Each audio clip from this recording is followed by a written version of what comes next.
Hello and greetings, dear viewers. Today I have a poem called as Kasparov's Loss to 3-Year-Old. Now, when you take a look at the title, it's quite common for you to understand that Kasparov lost a chess game to a 3-year-old, but no, that is not the story. The story is different. Now, let us take a look at the important points that you need to know to understand this poem. Frederick Friedel, the founder of ChessBase, sent a floppy disk of games to Garry Kasparov in 1985, when Kasparov was already the strongest chess player at the time, and this floppy disk contained some games. Now, Kasparov was captivated by a game called Hopper and played it so much. He practiced it so much. He put in so much time, other than his chess, of course, and very soon he realized that he was very good at it, and he assumed that he was already the best player in Baku, best hopper player in Baku, and it was because he thought he had the highest score. Now, Kasparov gets a great awakening when he visited Friedel's place, and his 3-year-old son defeats Kasparov in the game of Hopper.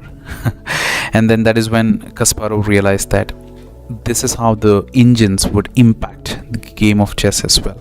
Computers are going to make people to have access to great information, enable them to practice well, and of course it would affect the game of chess forever. And this is quite an interesting story.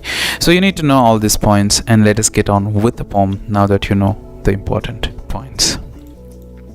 Kasparov, who was at the prime of his chess days, received a parcel from Frederick Friedel. The parcel was a floppy disk with games. Though not devoid of any chess aims, Kasparov's eye was set on a game called Hopper. He played and played until his game was proper. Kasparov assumed he was the king of Hopper, an unstoppable topper.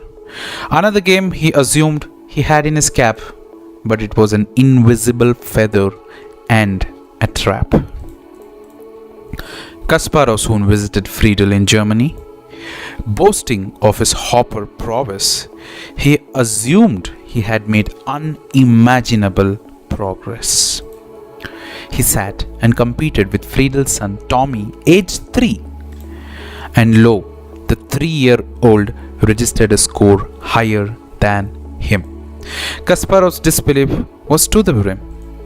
His only loss to a 3-year-old, which is worthy to be retold.